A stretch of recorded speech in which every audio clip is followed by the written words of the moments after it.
책을 핑계 삼아 잡다한 이야기를 하는 시간 글로브 팟캐스트. 안녕하세요. 저는 내적 허영심을 탐구하는 글로브의 탄탄 사도입니다. 글로브의 주니아입니다. 연극배우 송희근입니다. 글로브 팟캐스트는 편안한 분위기와 잡다한 이야기를 지향하며 반모로 진행이 됩니다. 네, 저희가 오늘 새로운 책으로 만났습니다. 녹음상으로는 진짜 오랜만에 만난 거죠? 저희 한 주 걸러서 만나다가 맞아요. 한 달에 2번 정도 녹음을 하는데 그게 좀 몰려있다 보니까 거의 한 달에 한 번 정도씩 이렇게 녹음을 하는 듯한 느낌을 받고 있죠. 그래서 최근에 가장 녹음했던 게 3월 17일. 맞아요. 캠핑 갔을 때도 했으니까. 그럼 3월 31일이 마지막에. 그럼 한 맞네. 2주 만에? 그럼 자주 녹음하네요. 아, 2주밖에 안 됐어. 나 우리 되게 오랜만에 본 줄 알았어. 근데 우리들끼리 편안하게 만나는 거는 우리가 저번에 이 방송 나갈 때면 게스트 방송이 먼저 올라갔을 것 같긴 한데 우리가 첫 게스트를 저번에 이렇게 만나보고 와가지고 저번에 어땠어요? 야외 녹음 너무 좋던데요. 그 좁디 좁은 스튜디오에 갇혀있다가 볕 잘 드는 곳에서 너무 예쁜 곳에서 또. 너무 예쁜 곳에서 힘들다가도 이렇게 딱 밖에 보면 힐링이 돼. 그리고 공간이 탁 트여 있으니까 그 시야 자체만으로도 마음의 편안함을 줘. 이게 사람이 공간이 주는 편안함이 진짜 다르다니까. 이래서 넓은 집에서 살아야 돼요, 여러분. 이사 가시죠. 아니 그리고 그 서점이 동화 속에 나올 것처럼 맞아. 진짜. 그 시골의 한적한 곳에 한옥마을처럼 돼 있는 곳에 있잖아요. 맞아. 맞아요. 너무 딱 이쁜 곳에 이렇게 이쁘게 있으니까. 또 겉은 한옥인데 또 안은 또 세련된 느낌의 또 따뜻한 느낌이야, 인테리어가 전체적으로. 너무 좋았던 그 서점이 어디였죠? 서점이 서천에 이제 한산이라는 곳이 있어요. 한산 모시 체험관, 이제 한쪽에 공예 체험관이 모여있거든요. 거기에 있는 서점이야. 근데 진짜 서점이 딱 이렇게 이런데 서점이 있네? 하는 느낌으로 딱 돌아볼 수 있는데 거기에 있는 책들도 진짜 좀 내 스타일인 게 많았어요. 거기 있는 책들 나는 컬러링북 얻어왔고 희근이는 또 책 한 권 얻어왔거든. 작가님이 선물을 해주시고 구매도 하셨죠? 맞아. 저희가 구매를 하니까 이 또 선물이라고 또 선물을 주셨어요. 주셨어요. 그리고 지역 분들이 지역 큐레이팅도 해주시고 맞아. 그게 되게 또 매력인 것 같아. 지역 분들이 한 칸마다 큐레이팅을 다 하셨잖아. 그래서 어떤 거는 군사책으로 차 있고 어떤 거는 또 듀운 소설로 차 있고 또 어린이 동화로 차 있는 것도 있었고. 맞아. 와, 되게 매력있다. 나도 이런 거 큐레이팅 직접 하고 싶다라는 생각도 들고. 그러니까 큐레이팅은 글럽에서 하시면 되잖아요. 어차피 하게 돼 있군요.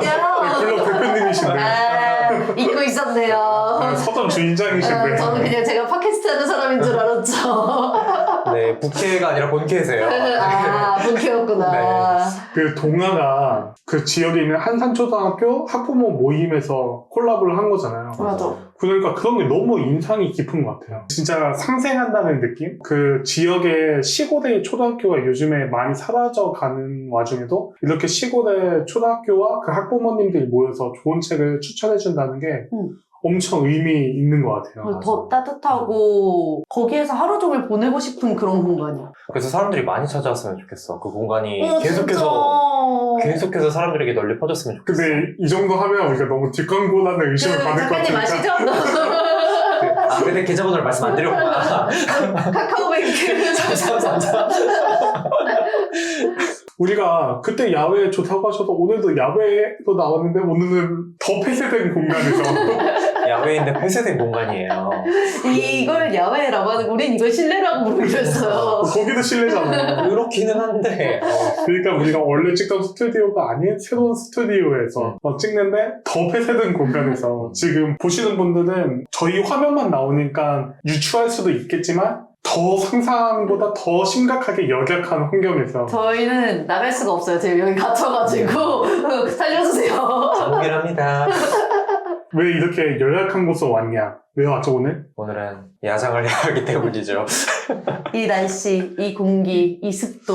아니 봄에 야장 안 하면 뭐다? 죄다. 4월에 이렇게 날씨 좋은 날 그냥 보낼 수 있습니까, 여러분? 그래서 시청자분들에게는 답답해 보일 수 있지만 우리를 위해서 저희의 사리사욕을 위해서. 저희는 이제 녹음이 끝나면 행복을 찾아서 떠날 겁니다. 밖에서요. 그래서 저희의 행복을 위해서 오늘 밖에서 촬영을 하게 되었고요. 을지로 인사동 근처에서 지금 녹음하고 있어서 아마 청계천 근처 포장마차를 가지 않을까. 너무 좋아. 좋아. 딱새우. 메뉴 정해졌나요? 아니, 어제 집에서 지치해 먹었거든. 해 떠가지고 와. 화이트 와인이랑 해서 집에서 되게 잘 먹는다. 나 어제 김치찌개 먹었는데. 이렇게 자연스럽게 근황 얘기를 충분히 한 것 같고 저 그냥 그 여행 갔다 온 얘기 못했고 콘서트 얘기도 다 못했는데. 저 연극제 했는데 최근에 근황으로 재밌는 거 많은데. 다들 들으셨죠? 지금 책 얘기를 들어 6분들 인생에 관심이 없어요. 제 인생에는 관심 없나요? 제 인생 재밌는데 생각보다. 독자분들 지금 책을 들으러 왔는데 지금 너무 다른 얘기만. 에이, 여행 가서 책 읽은 얘기 하면 되지 않아요? 비행기에서 책 읽으니까 너무 좋더라. 연극제 공연하러 가면서 전철에서 책 읽는 얘기하면 되지 않아요? 우리가 평소에도 충분히 너무 다른 얘기로 이렇게 치중이 돼 있기 때문에 책을 핑계 삼아 다양한 이야기를 하는. 그러니까 책을 핑계 삼아야지. 아직 책을 핑계 삼지 않았어. 무슨 책인지는 모르시는구나. 그 책 얘기만 하면 되는 거 아니야? 책. 굴러 팟캐스트는 공식 인스타그램을 통해 오늘 나누어 볼 책과 질문들을 공개하고 있습니다. 질문들을 여러분의 생각을 나누어 주신 분들 중에 방송에 소개되시는 분들에게 스타벅스 기프티콘을 보내드리고 있습니다. 많은 관심 부탁드릴게요. 그래서 오늘의 책을 드디어 해보려고 하는데 오늘 주제는 저희가 진짜 초반이어서 그런지 아니면 앞으로도 좀 그럴 것 같은지 모르겠지만 카테고리가 일 갔다 저리 갔다 저리 갔다 일 갔다 합니다. 다양한 좀 책을 만나보고 싶어서 특히 저희가 독서 초보자라는 입장에서 책을 읽고 있기 때문에 정말 다양한 주제들을 하는데 오늘도 좀 새로운 책을 해보려고 해요. 유명인에 관련된 책입니다. 이분은 모두가 이분의 몸은 100개가 아닐까? 라는 합리적인 의심을 받는 분입니다. 100개가 아니면 소화할 수 없는 스케줄을 소화하고 있고 손을 대는 것마다 신기록과 이슈를 좋은 영향력을 만들어내는 분입니다. 우리에게는 만 24시간 이내에 정말 부럽죠? 구독자 100만 명을 만든 걸로도 유명한데 20개가 넘는 외식 브랜드도 운영하고 있고 기업과 지역 그리고 서로 윈윈할 수 있는 것들을 끊임없이 만들어가고 있는 이분은 처음부터 이렇게 완벽했을까 싶지만 사실 알고 보면 스타링 실패를 수없이 경험하고 치열하게 성장하며 지금의 자리까지 올라와 그 노하우를 담은 책을 쓴 오늘의 책은 더본코리아의 백종원 대표님의 백종원의 장사 이야기입니다. 와, 백종원. 다시 제 개정판이 나온 걸로는 알고 있는데 저는 예전판을 읽어가지고 개정판 읽으신 분 계세요? 저는 개정판으로 읽었죠. 저도 개정판으로 이거 개정판이요. 나만 옛날 책을 읽었구나. 너무 예전 책을 읽으셨네. 트렌디하지 못하네. 그러니까. 네, 백종원의 장사 이야기입니다. 이미지도 좋고 유명한 이렇게 유명인의 책을 다룰까 싶었었는데 이렇게 빠르게 다루게 되는 날이 왔는데 또 뜬금없이 장사 이야기를 다루게 됐어요. 저희가 외식업을 준비하는 게 아닌데 책에 대한 첫인상이 어땠는지 좀 들어보고 싶어요. 책에 대한 첫인상이라고 하기는 어려운 게 내가 이제 한창 이 책을 읽은 것도 장사에 대한 관심이 생겨서 진짜 이 직장을 때려치고 싶다라는 생각에 그렇게 읽은 거였어? 그래서 이제 장사 관련 책들을 쭉 해서 읽을 때가 있었어. 근데 백종원 대표가 책도 썼나 해가지고 그때 읽었던 책이었고 장사에만 국한되는 얘기가 아닌 것들이 되게 많아. 맞아. 일단 마인드가 너무 좋으신 분이니까. 진짜 외식업 장사꾼을 떠나서 장사꾼에 대한 프로페셔널한 이야기가 많이 담겨져 있는 책인 것 같고 희근이는 어땠어? 첫인상이? 나도 사실 제목만 봤을 때는 이게 진짜 외식업 준비하는 사람들을 위한 매뉴얼 같은 느낌인가라는 인상을 받았었는데 근데 막상 내용을 들고 읽고 하다 보니까 그런 외식업 종사자에게만 적용되는 얘기가 아니구나라는 것들을 느낌을 너무 많이 받았고 그런 의미에서는 장사 이야기라는 제목을 또 잘 지은 것 같은 게 어떤 직종에서든 누군가를 향해서 장사를 하는 거잖아 우리의 삶은. 그런 점에서 봤을 때는 굉장히 재밌다 이렇게 봤던 것 같아. 오늘 이야기할 주제를 잘 짚은 것 같은데 장사가 인생과 많이 닮아 있는 것 같고 이게 꼭 장사를 준비하시는 분이 아니더라도 평범한 일반인들에게도 읽어보면 되게 좋겠다 싶은 부분들이 있어서 우리도 함께 읽어보게 되었는데 그런 책이 어떤 책인지 백종원의 장사 이야기는 도대체 어떤 책인지 준이야가 한번 이야기를 해주면 좋겠어. 우리나라가 외식업 자영업자 비율이 진짜 높잖아. 그치. 그래서 한때는 뭘 하든 무슨 전공을 하든 어쨌든 치킨집 사장이다라는 얘기도 있었으니까. 요즘에는 카페를 하고 요즘에 카페공화국이라고. 맞아. 우리나라가 제일 많대. 카페가 진짜 많아.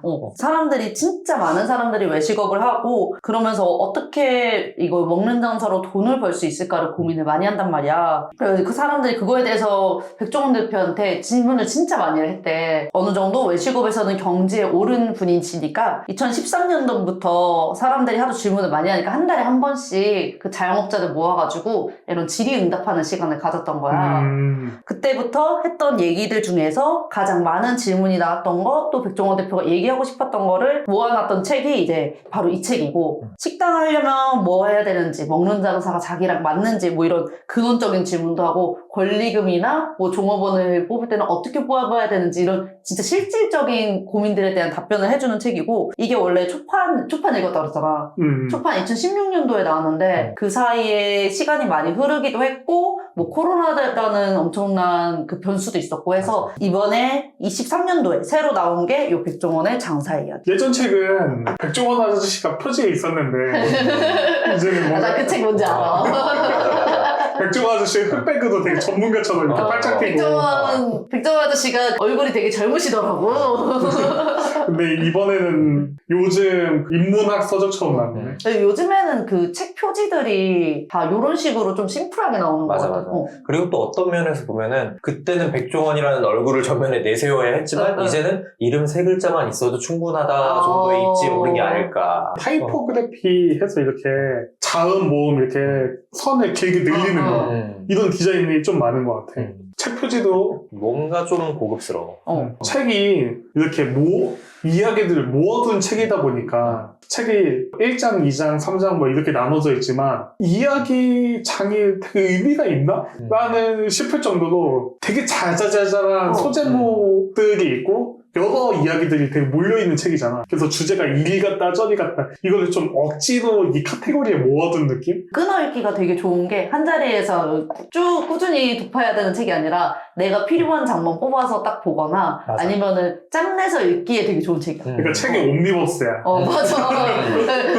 앞에 얘기가 정말 상관이 없어서 맞아. 외식업 할 때, 창업을 준비할 때 백과사전처럼 찝어서 찾아보면 되게 좋은 책이다 싶은 이야기인 것 같고 맞아. 우리가 모두 다 알겠지만 백종원 대표가 어떤 사람인지 한번 소개를 들어보면 좋을 것 같아요. 사실 백종원 대표님은 너무나 유명한 사람이라서 자, 우리 한번 백종원 대표님의 식당 중에 알고 있는 식당 브랜드 뭐 있는지 한번 새마을 얘기해볼까? 식당, 백다방, 역사노도, 롤링 파스타도 있고 한신포차, 이렇게 다양한 브랜드를 운영하고 있는 백보이 피자도 있다. 아 맞아. 그리고 최근에 시작했잖아. 최근이라고 하면 몇 년 되지 않았어? 백보이 피자. 그래도 최근이제 한 2년 정도밖에 안 됐어. 거기에 그 마약 옥수수 피자 있는데 완전 맛돌이. 작년인가에 그거 했잖아. 카네츠 테스트. 라면집도 한번 테스트 해보지 않았나? 그 무인 라면 테스트. 맞아. 그거 맞아. 아무튼 이렇게 너무나 다양한 식당 브랜드를 종류별로 운영하고 계시는 더본코리아 대표님이시고 20개가 넘으니까. 맞아. 저서들도 굉장히 요리와 관련된 책들을 많이 내셨더라고. 백종원의 도전 요리왕이라는 책이 있는데 그건 시리즈를 7까지 냈어. 그래? 어떤 나라편 뭐 이런 식으로 돼 있고 뭐 만화책 같은 건가? 딱 제목이 그럴 것 같은데. 도전 요리왕. 그거를 내용을 이렇게 적어냈을 것 같지 않아? 백종원 대표님이 뭐 넷플릭스나 뭐 이런 거에서 공영방송 같은 거에서도 뭐 해외 여러 나라 다니면서 그 나라의 스트리트 푸드 뭐 소개하고 맛보고 하는 방송 프로그램도 많이 하시잖아. 그런 점들을 좀 착안해서 이제 해외 요리들도 많이 소개하는 책을 또 쓰신 게 아닌가라는 생각이 드는데 대한민국은 또 시리즈를 2개나 내셨더라고. 그런 책부터 시작해서 돈 버는 식당, 비법은 따로 있다. 2004년에 낸 이런 책도 있고 2004년에?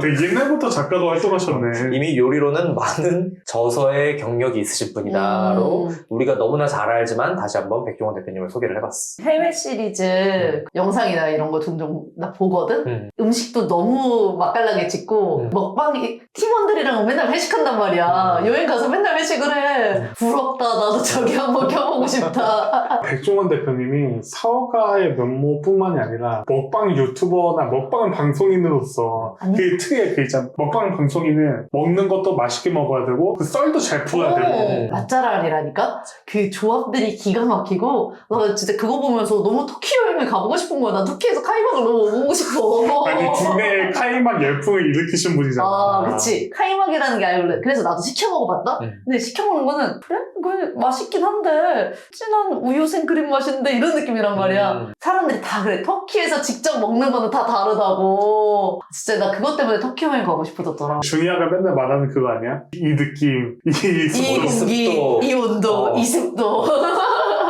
그게 딱 중요한 거 아니야? 맞아. 거기 가서 그래도 터키 여행을 가보고 싶어. 나도 그 터키 여행 조원 한번 대표 가보고 싶어. 갔던 그 식당들 다 해가지고 리스트 쫙 모아서 진짜 먹으러 가는 거지. 맛집 여행이네, 어. 진짜. 터키 여행 얘기가 나온 김에 티그니는 다른 여행지 가서 먹어보고 싶은 음식도 있어? 먹어보고 싶은 음식들. 어느 나라 가서 어떤 음식을 먹어보고 싶은지. 나는 프랑스 현지에서 라따뚜이를 먹고 태국이나 뭐 나도 대만이나 뭐 최근엔 일본 갔다 왔었는데 이렇게 약간 동아시아, 뭐 동남아시아 이런 쪽만 가다 보니까 유럽에 대한 환상이 너무 큰 거야. 거기서 음식을 먹어보고 싶은 생각이 너무 큰데 내가 또 라따뚜이라는 애니메이션을 너무 재밌게 봤잖니? 그러다 보니까 거기서 진짜 프랑스 현지에서 먹어보는 음식은 도대체 어떤 맛일까가 너무 궁금하고 꼭 한번 가보고 싶다. 꼭 한번 가보고 싶습니다. 여행지별로 먹고 싶은 음식 다 있는 거 아니야? 맞아. 그걸 있어. 되게 특별한 것처럼 물어봐가지고 나는 벨기에 가서 그 와플? 와플이랑 아니 벨기에에서 프라이를 먹어야 돼. 프렌치 프라이의 원조가 원래 벨기에란 말이야. 그치. 벨기에에서 프라이를 먹어야 되고 나가사키 가서 설탕 박힌 카스테라 먹어야 되고 스위스에서 치즈 퐁듀 먹어야 되고 터키에서 카이막 먹어야 되고 이런 거 다 있는 거 아니었어? 나는 미국 현지 시카고 피자를 꼭 먹어보고 싶어. 너무 맛있을 것 같아. 딥치즈로 해가지고. 다들 세계 여행을 다니셔야겠네요. 아, 그럼요. 돈 많이 벌려고요. 음식을 위해서 세계 여행을 한번 필수로 다녀보셔야 되지 않나. 나 그래서 이번에 여행 다닐 때 활명수가 유액으로 나온 게 있거든, 파우치로. 그거 잔뜩 싸서 들고 가가지고 하루에 5개씩 내가 먹고 말겠다 이러면서 손 안 대면 무조건 그거 먹고. 아, 그래서 다 챙겨 먹었어, 활명수를? 야, 좀 많이 먹은 것 같은데? 우리 간식 먹어야 되잖아. 먹자. 그 되게 옛날에 부패한 귀족들이 서민들은 굶고 있든 말든 자기들은 잔뜩 먹고 토하고 했던 그런 모습을 보는 것 같은 느낌인데. 에이, 토하진 않았어. 세월이 좋아졌으니까. 활명수 유액 이런 거 잘 나와 있더라고, 요즘은. 파우치 형태로 들고 다니기가 너무 좋아. 아니, 광고 받으셨나봐요. 모든 광고를 환영합니다. 사람들마다 다르겠지만 그리고 나라별로 다르겠지만 내가 느낄 때는 우리나라가 특히 여행을 갈 때 음식을 목표로 가는 것 같아. 여행은 먹으러 가는 거 아닌가요? 맞아. 하긴 나도 태국 여행 갔을 때 나는 향신료 이런 것들 되게 좋아하거든. 하나도 가리는 게 없어. 그래서 적어도 이 나라에서 유행하는 것들은 이 나라의 전통 음식들은 적어도 한 번쯤은 다 맛봐야지 하면서 먹었는데 너무 탁월한 선택이었어. 너무 맛있다. 나는 여행을 사진을 찍으러 도 많이 가고 뭔가 보러 많이 가기 때문에 나는 음식을 심지어 나는 돈이 없을 때도 무전 여행처럼 돈이 없을 때도 국내 여행을 다니기 때문에 그래서 나는 음식이 별로 중요하지 않을 때가 많거든. 굶어도 여기는 가서 구경을 해야겠다. 난 이럴 때도 많기 때문에 난 약간 그게 반반 섞인 것 같은데 이게 유명한 곳이라고? 그럼 거긴 가야지. 근데 아직 식사를 안 했네? 내가 아직 뭘 안 먹어봤지? 그럼 이걸 먹어봐야지 하면서 일부러 다른 것들을 다 짜놓는 것 같아. 난 유명한데 안 가도 되고 진짜 나 오늘 이 얘기만 계속하는 것 같은데 이 공기, 이 온도, 습도를 즐기려고 아니 그리고 이게 저번 화부터 있더라고. 그거 아마 내가 트렌드 코리아 때부터 계속 얘기했을걸. 여행 며칠 다녀왔지? 여행이 3박 4일이었나? 3박 4일? 지금 한 30일 다녀온 줄 알 것 같아, 시청자들.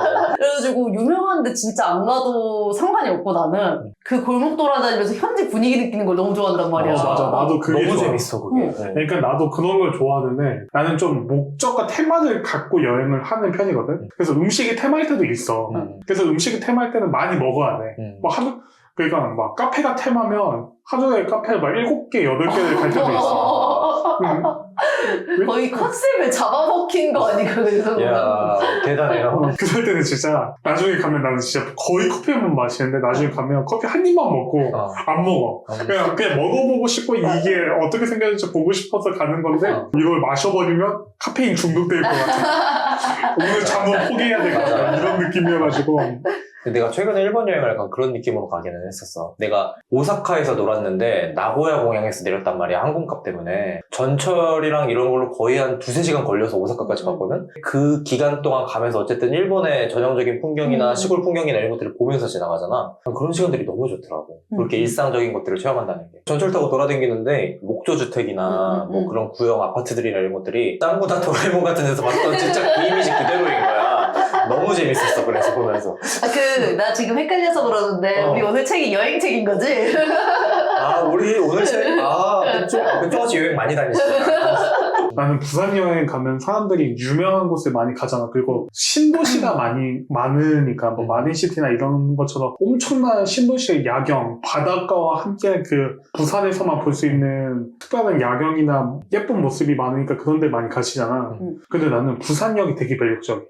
부산역 근처가 구도심지여서 막 100년 된 건물, 막 70년 된 건물. 실제로 부산역 근처에 이렇게 언덕을 올라가면 1940년도에 지어진 목조 건물로 된 카페가 있어. 그러니까 그때부터 있었던 카페는 아니고 그때 지어진 그 적산가옥이 있어.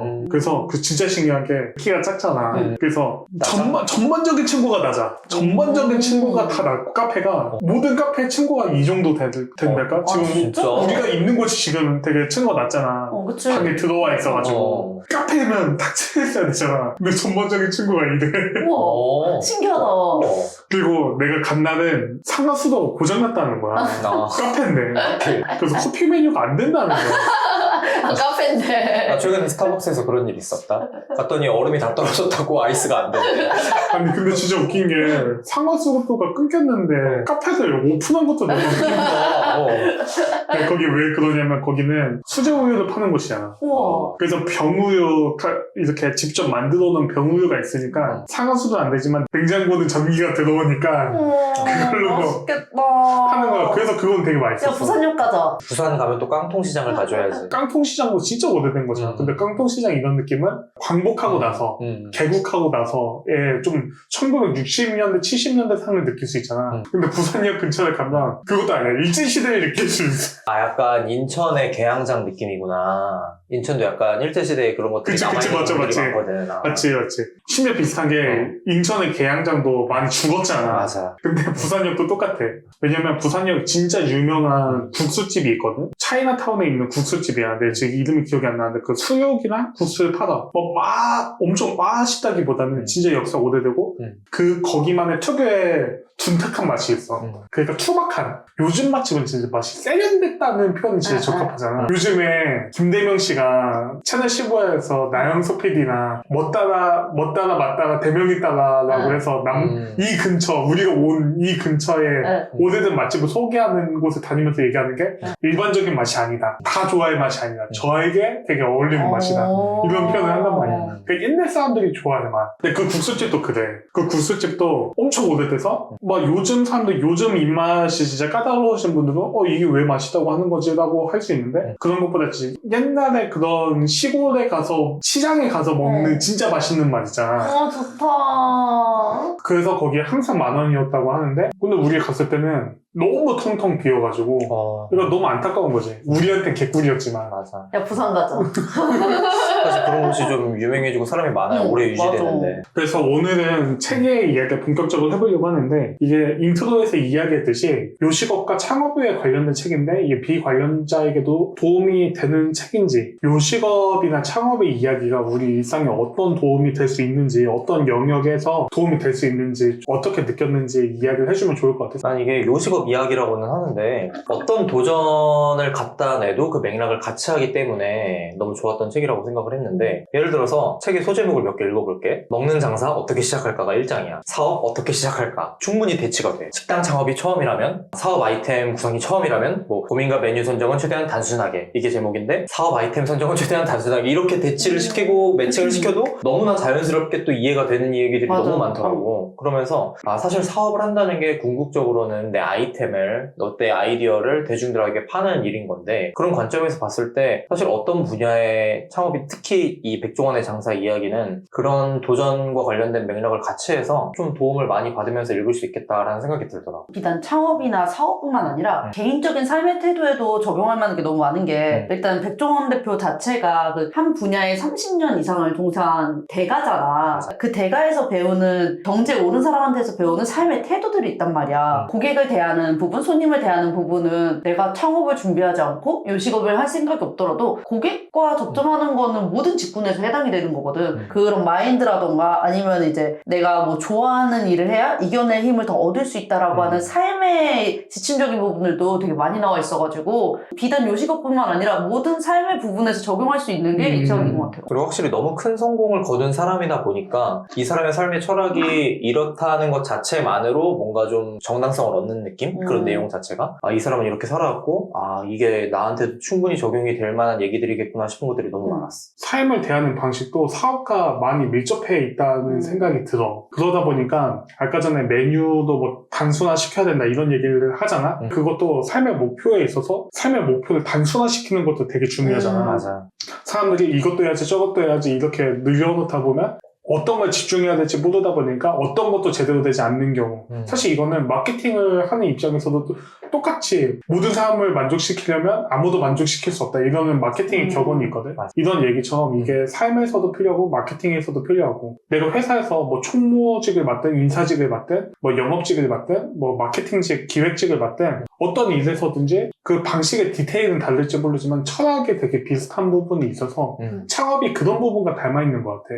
이게 백종원 씨의 책이어서라기보다는 창업이라는 것 자체가 삶을 대하는 방식과 되게 닮아 있는 것 같고 맞아. 항상 통용되는 얘기는 아니겠지만 일반적으로 일을 잘하는 사람이 일을 잘하는 방식이 삶의 태도에도 많은 영향을 주는 것 같아. 우리가 생각할 때 천재, 일만 잘하는 사람 그런 사람들은 뭐 집은 더럽고 자기 생활은 엉망일 거야. 이런 경우들도 미디어에서 그런 게 많이 노출되다 보니까 그런 경우들 상상하지만 오히려 회사에서 일을 깔끔하게 완벽하게 하시는 분들이 집에서도 일을 깔끔하게 완벽하게 맞아. 하시는 경우들이 더 많은 것 같다는 생각이 들거든. 맞아. 방의 상태가 심리 상태를 대변한다고 하잖아.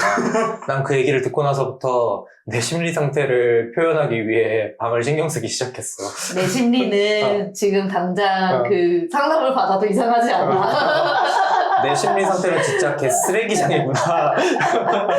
이게 되게 웃긴 게 매장에서는 되게 열심히 청결을 강조하면서 하거든? 우리 집이었으면 그렇게 안 해. 내 집처럼 내 물건처럼 쓰라 그러잖아? 그럼 큰일 나. 회사의 공공의 물건이니까 깨끗하게 써. 이래야 된다고. 회사가 내 집이다 생각하고 내 거다 생각하고 열심히 하자면 그러면은 큰일 나요. 당장 신고당해 할 말이 없어요.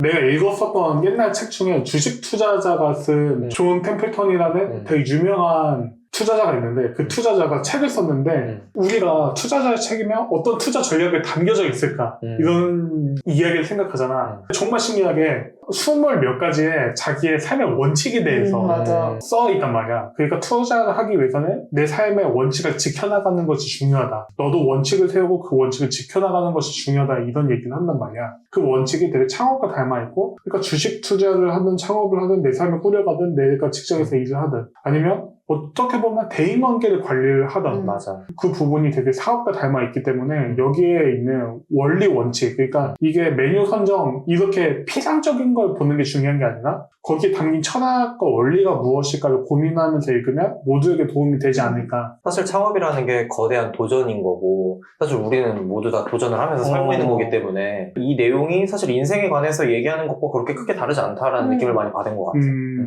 그러니까 도전을 꿈꾸는 사람에게는 되게 창업의 원리가 되게 도움이 될 수 있다. 그런 부분이 될 수 있겠네. 그러면 우리가 이런 관점에서 책에서 가장 공감 가는 이야기들을 꼽아보면 좋을 것 같은데 이 책이 정말 좋은 장점이 아까 전에도 말했듯이 작은 챕터 하나하나가 하나의 주제를 담고 있어서 자기가 선호하는 이야기들을 꼽아보기에도 되게 좋은 것 같아. 맞아. 가장 공감 가는 이야기가 어떤 것이었는지 한번 이야기해주면 좋을 것 같아. 실제로 내가 외식업 관리자잖아.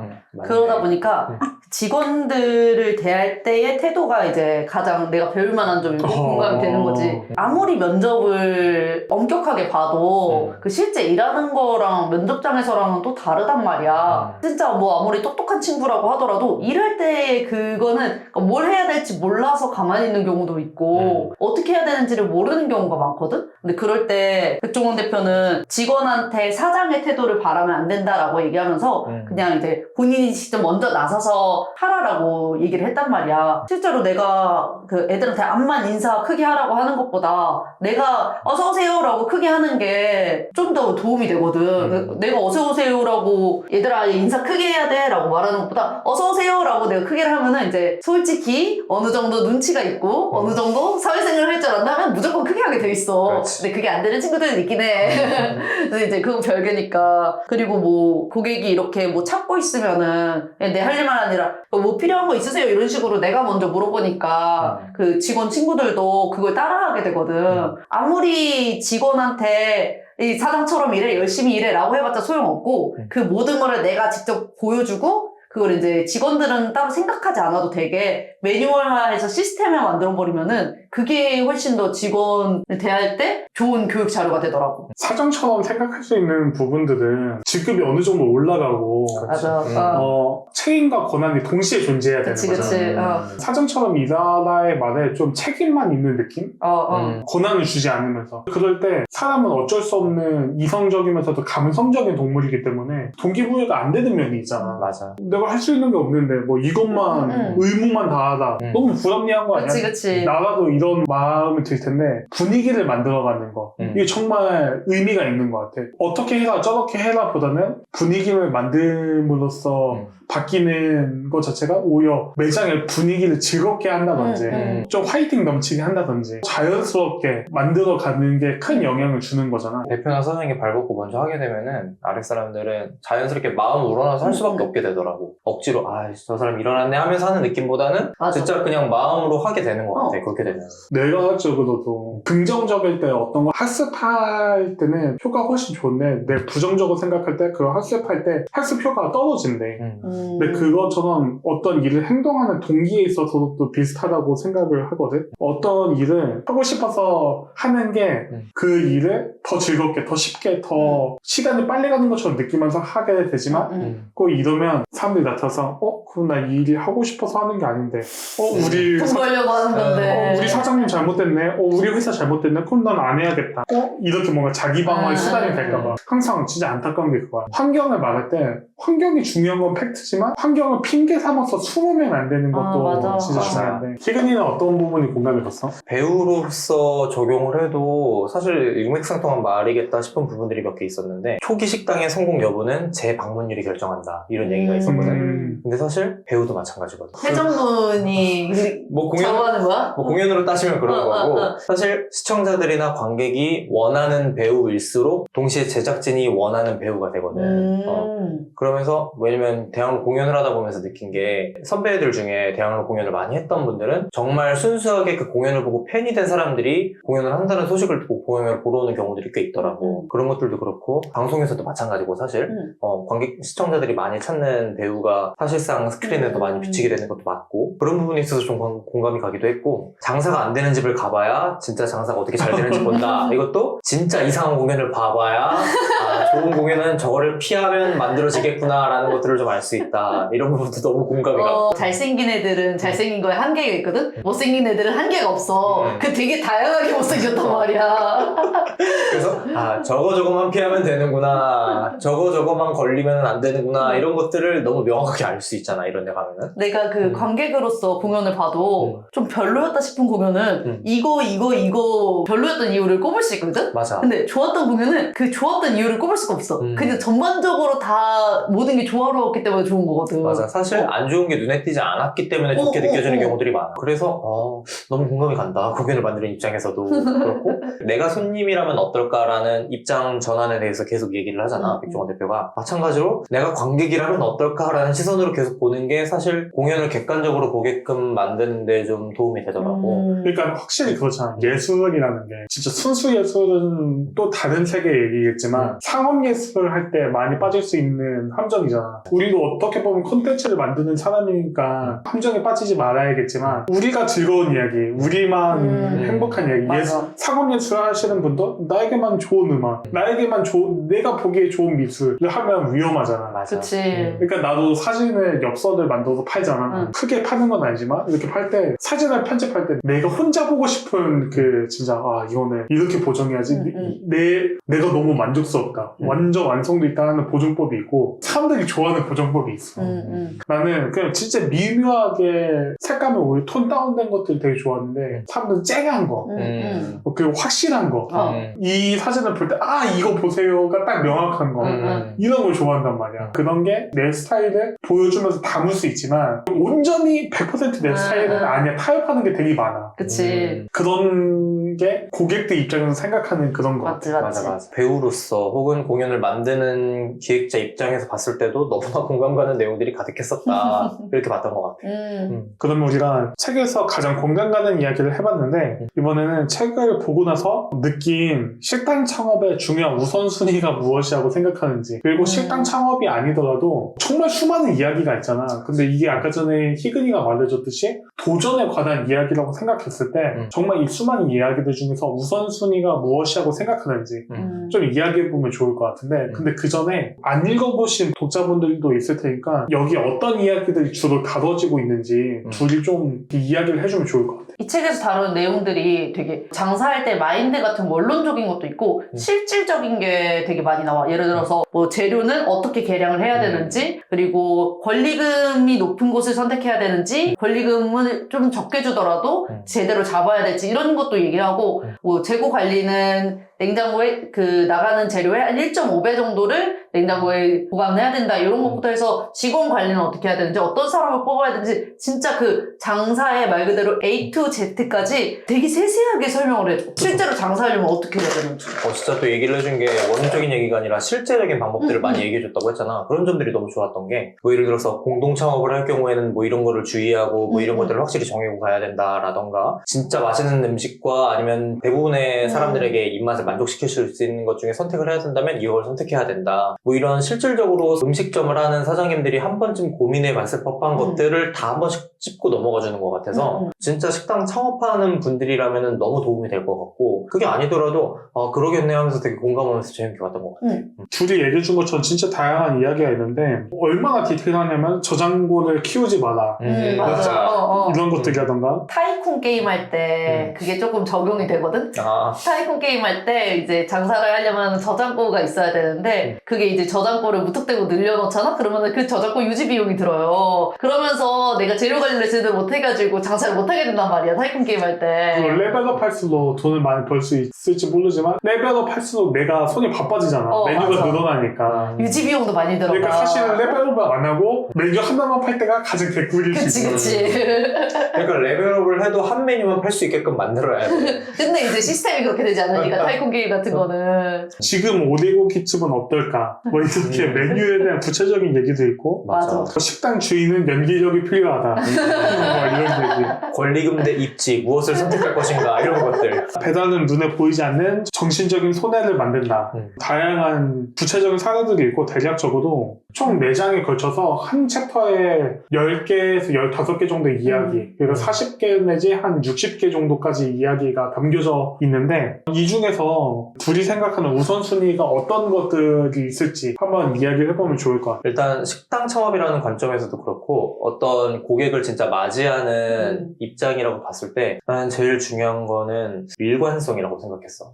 내가 거기를 언제 어떻게 방문하든 내가 받을 수 있는 서비스는 뭐 완전 동일하게까지는 어렵겠지만 그래도 동일한 스탠스를 취하는 느낌을 받아야 맛본 음식을 맛보러 또 가는 느낌이잖아. 단골 식당은 사실 그런 일관성이 유지가 돼야 계속 가는 느낌이 되거든. 어떤 거든 마찬가지인 것 같아요. 예를 들어서 영화를 보러 간다. 저 감독은 이 정도 퀄리티에서 항상 뽑아내는 감독이지라는 일관성이 있으면 보러 가잖아. 대한민국에서 논란이 그렇잖아. 맞아. 놀람 감독이나 봉준호 감독에 대해서 우리가 기대하는 것이 있는데 스타일이 뚜렷한데 그 퀄리티가 보장되는 감독들. 손님 입장에서 그 아는 맛을 먹으러 가는 거란 말이야. 맞아. 내가 먹어봤던 그 맛. 근데 이게 맛이 달라져서 돌림판 오늘은 어떤 맛일까요?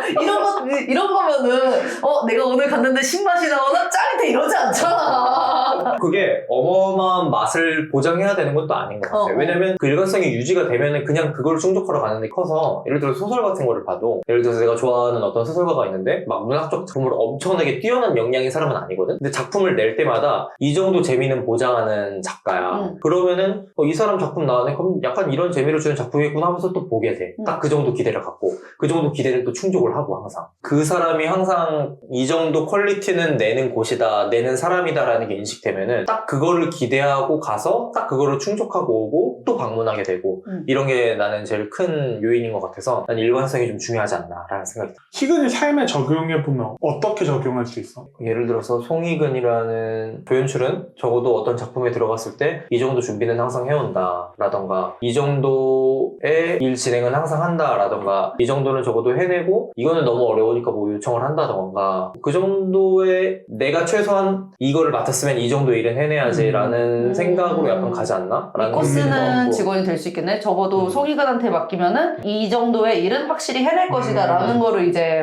맡길 수 있는 거잖아. 사실 고객에게 느낄 때는 그런 장점이 있는 것 같고 나에게 개인에게 적용해보면 좀 삶에 심플함이 생기는 것 같아. 일관성은. 내가 이런 일관성을 가지고 가야지 하면 어떤 일을 할 때 고민하지 않아도 되는 부분? 고민하지 마. 깔. 삶을 좀 단순하게 살라는 얘기들을 많이 하잖아. 나는 무라카미 하루키 얘기를 들으면서 좀 느꼈던 게 그 사람은 아침에 일어나서 달리고 뭐 글 쓰는 시간까지 아예 다 구체적으로 정해놨다고 하잖아. 그리고 그냥 그 시간에만 글을 쓰면 되게끔 그런 얘기들을 꼭 그 작가만 하는 게 아니라 좀 성공했다고 하는 사람들은 죄다 나는 이 시간에 이걸 한다 뭐 이러면서 죄다 그런 식으로 단순하게 좀 하는데 좀 집중을 하잖아. 그러면 일관성 말고는 희근이는 다른 우선순위를 둘 것들은 뭐가 있었어? 친절함이 아무래도 좀 중요하지 않을까. 사실 사람을 상대하는 거잖아. 어떤 거지. 사람을 만족시켜야 되는 거고 그러다 보면은 사실 가장 먼저 눈에 들어오는 게 친절함인 것 같아. 사람을 만족시키는 방법은 여러 가지가 있겠지만 디자인적으로 좀 돼 있다던가 뭐 아니면 시각적인 만족이 될 수도 있고 여러 가지 방향의 만족적인 것들이 있을 수 있지만 그 가게를 찾는 혹은 그 업장을 찾는 손님에게 가장 먼저 각인되고 가장 먼저 첫인상으로 들어오는 거는 그 실제 직원의 친절함, 그 직원의 서비스잖아 사실은. 그런 것들 때문에 사람이 일단 마음의 문을 활짝 오픈하게 되는 그런 시작을 사실 친절함이 좀 담당하지 않나. 장사는 자아실현이 아니라 실리를 추구하는 거인 게 중요한 것 같아. 예술도 순수예술이 있고 상업예술이 있듯이 어떤 일을 대할 때,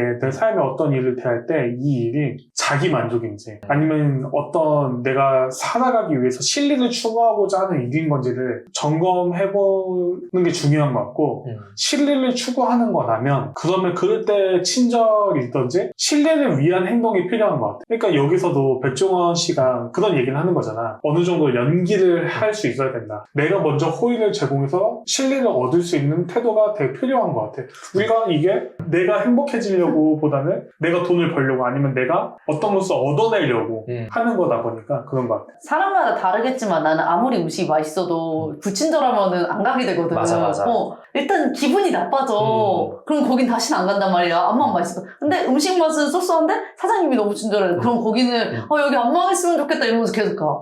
그러니까 나도 확실히 내가 완전 그런 스타일이잖아. 사장님이 친절하다고 가는 스타일은 아니야. 사장님이 안 친절하면 절대 안 가. 맞아. 평범한 거면 상관없는데 안 친절하거나 저 사장님은 왜 저런 스탠스로 계속 취하지? 이러면은 물을 주는데 물을 이렇게 쾅 소리 나게 좀 준다던가 줄 바꿔서 이런다든가 오세요. 어서 오세요 그냥 어서오세요.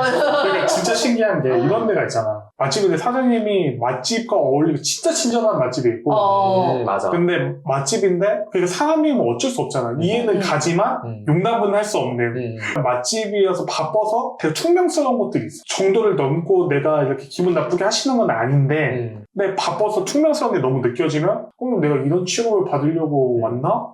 라는 느낌이 드는 거지. 진짜 그래. 맞아. 바빠도 그래도 친절함을 계속 붙잡고 있는 사장님들이 있어. 바빠도 오셨어요 하면서 약간 그런 분들 있잖아. 잠시만요 이렇게 하시면은 우리가 안쓰럽게 느껴지는 그런 순간들. 그런 분들은 너무 좋지. 친절함이라는 게 사람에게서 나오는 친절함도 있지만 그 가게 자체에서 준비한 서비스의 친절함도 좀 있는 것 같은 게 메뉴판이 불친절한 경우가 있다던가 요즘에 그 메뉴판 다 영어로 써져 있잖아. 미숫가루인데 그거를 되게 말도 안 되는 차라리 뭐 믹스 그레인 쉐이크 뭐 이런 식으로만 해도 괜찮은데 믹스 그레인 쉐이크도 너무 힘들어. 맞아. 그것도 너무 힘들어. 이게 어떻게 미숫가루라고 생각하지? 믹스 그레인 라떼. 세븐틴 믹스 그레인 라떼. 약간 뭔가 그런 식으로 아, 그 50라떼 이런 게 파이버가 이렇게. 맞네. 50라떼 맛있어. 약간 그런 식으로 메뉴판을 예시로 들었지만 뭐 어떤 찾아가는 이동해야 하는 공간이라면 그 공간을 안내하는 친절함이라던가 왔는데 테이블 세팅이 어떤가. 맞아 맞아. 수저 젓가락이 그냥 수저통에 있으면 뭐 일반적인 기본이니까 아무 생각 안 하지만 다른 데들 이렇게 수저 젓가락을 따로 포장해서 주는 곳들이 있잖아.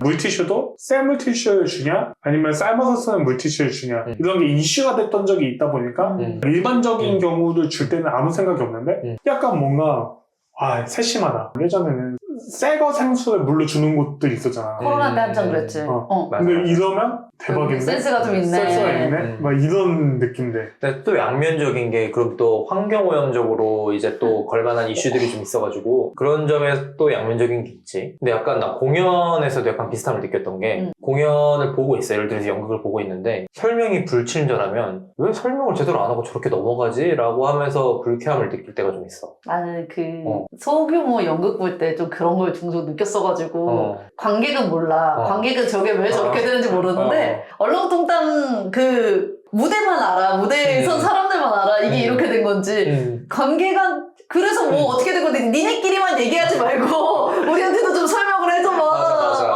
이런 느낌이 들 때가 종종 있어. 맞아. 그게 의도적으로 계획해서 숨긴 게 아니라 그거를 이제 설명을 해줘야겠다라고 말 그대로 친절함을 갖추지 못한 거지. 그게 그런 부분에서도 좀 걸리는 것 같아. 브랜드 파워에서 느껴지는 차이도 있는 것 같아.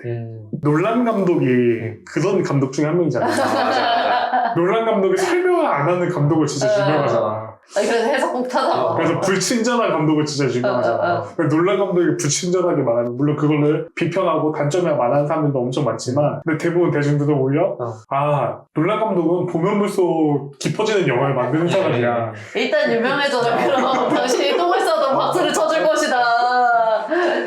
근데 그 차이인 것 같아. 놀란 감독은 적어도 내가 이거를 설명해주지 않았다는 건 인식하고 있지 않을까? 디테일의 차이가 확실히 있어. 맞아. 그러니까 놀란 감독은 애초에 영화를 만들 때 의도 자체가 이해하지 말고 느껴라. 테넷이 그래서 욕을 많이 먹었지만 이해하지 말고 느껴라라는 그 의도가 있잖아.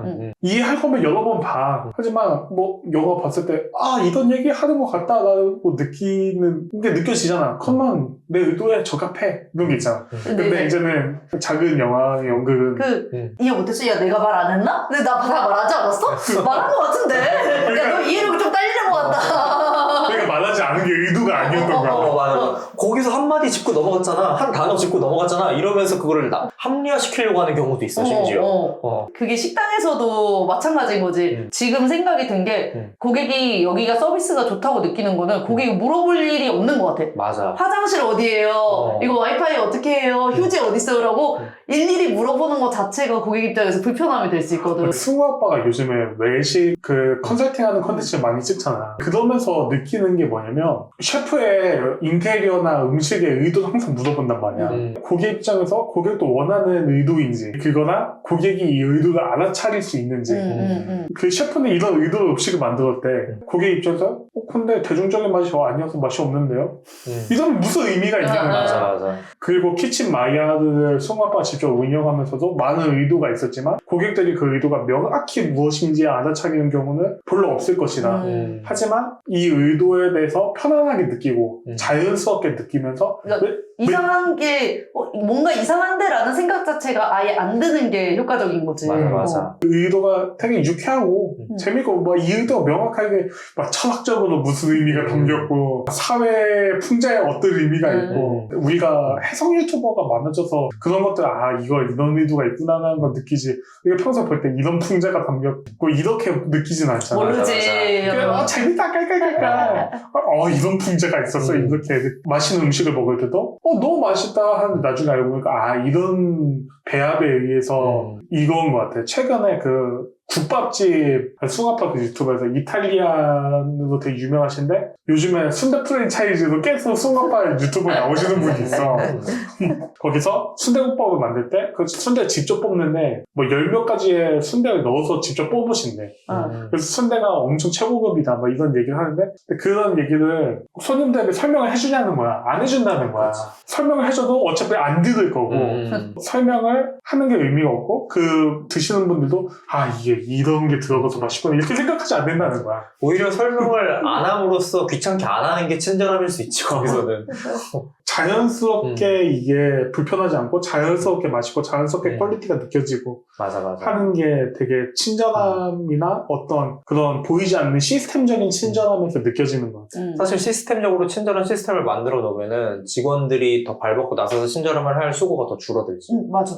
직원의 피로도가 줄어들지. 그 주니아는 어떤 것들이 좀 우선순위에 있었어? 난 이게 그 책의 첫 장에서도 얘기를 하거든? 최소한 요식업을 하려면은 음식을 좋아하든 음식 만드는 걸 좋아하든 뭘 좋아해야 된다라고 얘기를 한단 말이야. 외식업이라는 것 자체가 이제 내가 뭐 다른 살 길을 찾아서 회사에서 더 있을 수가 없어서 하는 걸 수도 있지만 내가 이걸 좋아해서 하는 경우가 많단 말이야. 내가 관리자로 있잖아. 할 게 진짜 많아. 나는 이제 본사가 아니니까 메뉴 관리 이런 건 안 하지. 근데 실제로 식당을 창업했다고 했을 때 메뉴 개발, 걔네 재료 관리하는 거, 그거 이제 레시피를 개량화시키는 거, 직원 관리, 청결 관리 진짜 할 게 많아. 그리고 뭐 세무, 회계, 인사, 총무 이런 것도 해야 되고. 난 그래서 진짜 나는 음식 쪽은 못하겠다 생각한단 말이야. 할 게 진짜 많은데 내가 이거를 진짜 좋아하지 않고서는 그게 다 너무 부담스럽게 느껴져. 좋아해야 되는 거에 사람을 만나는 것도 포함이 돼. 내가 음식은 좋아해. 음식 만드는 건 좋아해. 근데 사람 만나기가 싫어. 그러면 최소한 사람을 만나는 걸 좋아하는 직원을 두던가. 그게 안 되면은 내가 손님을 직접 마주를 해야 되는 거니까 정말 좋아해야만 할 수 있는 게 외식업인 것 같아. 최소한 뭐 하나라도 좋아해야지. 안 그러면 이거 다 감당 못해. 이래서 헷갈리는 게 아닌가 싶은데 아까 전 실리와 자아 실현에 대한 얘기를 했잖아. 실리를 아무리 추구한다고 할지언정 실리만 추구할 수는 없는 거잖아. 그치. 그러니까 사람이 기계가 아니니까. 이래서 사람들이 여기서 헷갈리는 것 같아. 내가 좋아하는 거 하는데 그럼 내 만족을 위해서 해야 되는 거 아닌가? 내가 좋아하는 거를 하되 그러니까. 다른 사람들이 좋아할 만한 방법으로 가야 된다는 거지. 맞아. 자기 일에서 성공하신 분들은 일로서의 이게 있고 원래 내가 좋아하던 이게 있고 그 대하는 방식이 다르다고 하잖아. 실리를 추구한다고 해서 완전히 내 선호를 배제할 수는 없고 완전히 자기 만족을 위해서 선호만 추구할 수도 없고 이런 줄타기가 되게 중요한 것 같아. 그러니까 우리가 항상 뭐든지 양자택일을 되게 좋아하잖아. 이게 심플하니까. 사회는 양자택일이 사실 없잖아. 뭐든지. 인생은 원래 양자택일이라는 게 없잖아. 적당한. 엄마가 좋아, 아빠가 좋아, 너 하나만 선택해. 이러면은 나는 엄빠라고 다들 얘기하잖아. 오늘은 엄마가 좀 더 좋을 수도 있고 근데 나는 무조건 엄마만 좋아. 이런 거는 이제 양자택일이 힘들다는 거지. 애초에 음식도 뭐 치킨이 좋아, 피자가 좋아. 둘 중에 고를 수도 있지만 너는 평생 동안 이제 이걸 선택하면은 너 평생 동안 피자는 못 먹어. 안 돼. 이 악마! 그러니까 그런 질문에 들어서 나는 너무 그러고 싶어 보다는 그건 별론데? 그런 선택 꼭 해야 돼? 라는 사람들이 훨씬 많을 거 아니야. 그치. 맞아. 짜장면, 짬뽕 둘 다 포기 못해. 그리고 이거 한국인으로 대입하면 이거지. 너는 이제부터 평생 밥 못 먹어. 김치찌개 못 먹어. 너 김치 안 된다. 넌 서양식을 택했기 때문에 김치 안 돼. 그러니까 이런 건가?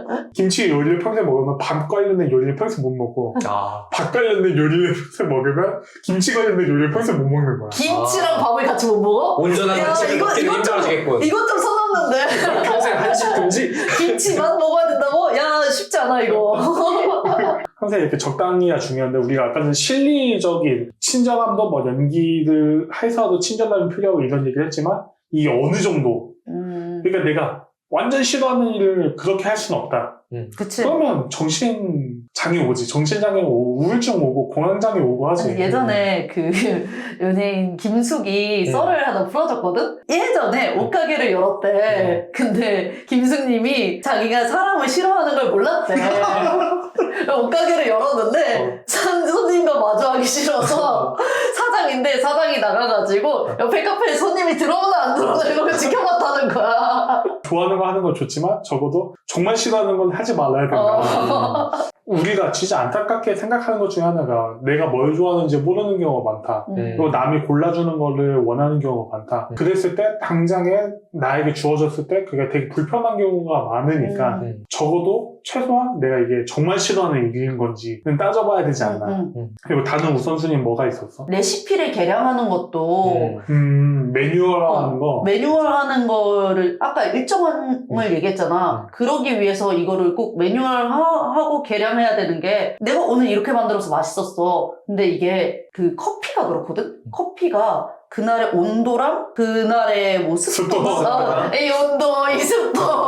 근데 그런 상황에 따라서 얼마나 커피를 많이 내렸느냐도 그거에 따라서 맛이 다 달라진단 말이야. 그래서 회사에서도 그거에 대한 정확한 계량을 만들어놨거든. 딱 이 무게에 이 시간이 추출되게 만들어라. 그래서 어느 정도 그런 프랜차이즈들이 어딜 가도 맛이 보장이 되는 게 레시피가 다 계량화돼 있잖아.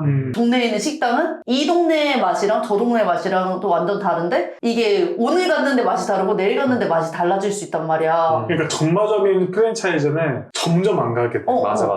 정말 이 레시피를 계량화하는 거야말로 그냥 내가 음식을 좋아해서 가무를 하는 게 아니라 장사를 하기 위해서는 꼭 필요한 작업인 것 같아. 계량은 정말 효율적의 끝판왕인 게 일을 줄여주는 것도 줄여주는 건데 음식의 로스를 줄인다든지 그러니까 재료의 로스를 줄인다든지 재고 관리에 있어서도 중요하고 군더더기가 없어지는 거. 내부적으로든 외부적으로든 고객이 기대하는 기대치를 충족시켜주거나 내가 기대하고 예상하는 것들에 대해서 충족시켜주거나 하는 것들이 확실히 존재하게 되는 거지. 그리고 또 중요한 게 생각할 시간을 안 해도 되게끔 만들어주는 것 같아. 맞아. 생각을 에너지를 쏟을 시간을 없애주잖아. 매뉴얼이 있으면. 그때 오늘은 맛이 별론데 소금을 더 넣어볼까? 이런 식으로 고민하지 않아도 되고 그렇게 계량화를 해야 내가 모든 주방과 홀과 이런 거를 하는 내가 1인 음식점이야. 그러면은 그럴 수 있겠는데 직원을 써야 되면은 무조건 계량화된 정형화된 레시피가 있어야 직원이 그대로 하지 내 생각을 100% 이전해서 알려줄 수 없거든 직원한테. 그리고 1인이 해도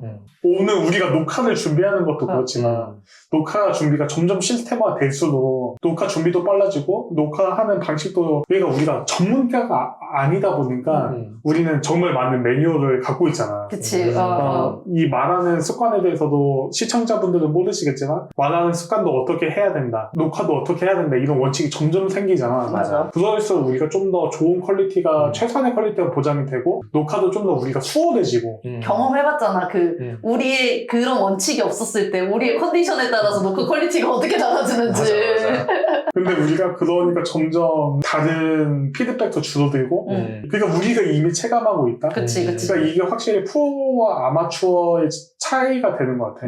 아마추어들은 아무리 어떤 걸 잘하더라도 아마추어는 체계가 없이 하는 사람들이 아마추어가 되는 것 같고 프로는 매번 홈런을 치는 건 아니더라도 일정한 방식으로 일정한 성과를 내는 게 프로가 되는 것 같아. 그러니까 이런 거 아마추어들 중에서 뭐 어떤 걸 조립하고 만드는 분들이야. 그런 분들 중에서 요즘에 유튜버를 하니까 아마추어 분들 중에서 그런 유튜버로 성공하신 분들 분명히 있단 말이야. 근데 그런 분들은 알고 보면 시간이 엄청 오래 걸려. 맞아. 그러니까 프로분들은 이런 퀄리티로 작품을 만드는데 그런 거 있잖아. 모션 그래픽 같은 거 있잖아. 이렇게 화려한 애니메이션이 들어가는 영상 그런 거를 우리는 유튜버로 결과물만 보니까 이 사람도 이 프로분도 이 퀄리티로 만들고 저 아마추어도 이 퀄리티로 만들어. 프로는 원리 원칙이 있어서 이거는 뭐 일주일이면 만드는데 아마추어는 이거는 한 달 내내 이제 3개월, 4개월씩 맞아, 걸리는 맞아. 거야. 그게 익숙해짐. 근데 익숙해지기 전에 익숙해지려면 원리 원칙이 존재하는 거. 계속 원리 원칙 반복하다 보니까 익숙해져서 프로가 되는 거. 이게 프로와 아마추어의 차이가 아닌가 싶은 생각이 들어. 갑자기 생각나는 장면이 하나 있는데 봤던 웹툰 중에 어떤 요리사를 꿈꾸는 여학생이 있는데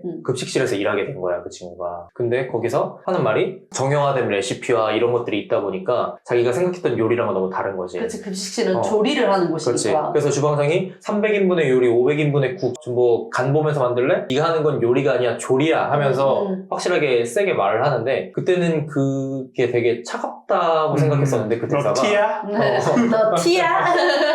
근데 진짜 사람한테 팔려고 팔 요리를 만들 거고 팔 상품을 만들려면 당연히 그런 시스템이 있어야 되는구나라는 걸 또 느끼게 되는 것 같아요. 우리가 이렇게 요식업 창업을 하고 있진 않지만 우리가 다양하게 일상에서 어떤 도전을 할 때 적용해 볼 수 있는 백종원 장사 이야기를 통해서 다양한 이야기를 해봤는데 다음도 역시나 백종원 장사 이야기 2부로 돌아올 예정이고 우리가 오늘 어땠는지 한마디씩 하고 맞춰보려고 해. 백종원의 장사 이야기지만 모든 사람들이 살면서 느끼는 고민이라던가 성취해야 되는 일이라던가 이런 점들에 충분히 대입할 만한 내용이 너무 많았어갖고 그거랑 상관없이 되게 재밌게 봤던 것 같고 특히나 이제 백종원이라는 엄청나게 성공한 사람의 인생을 또 어느 정도 녹여낸 책이다 보니까 그걸 보는 것 자체만으로도 좀 한 사람의 인생을 좀 보는 것 같은 재미가 있었다. 그러면서 나에게 적용할 부분을 좀 많이 찾을 수 있었던 것 같아. 정말 실질적인 얘기들이 나와 있거든. 내가 외식업을 생각한다? 아니면 고객을 상대한다? 라는 분야에 있을 때는 꼭 읽어봐야 되는 책인 것 같고 내가 꼭 요리를 하지 않더라도 내 삶에 적용할 부분들도 충분히 많아가지고 나 장사 안 할 건데? 라고 생각해도 충분히 읽어볼 만한 책이고 별개로 우리가 그 백종원 씨가 되게 100가지 일을 하시잖아. 그래서 우리 얘기도 100가지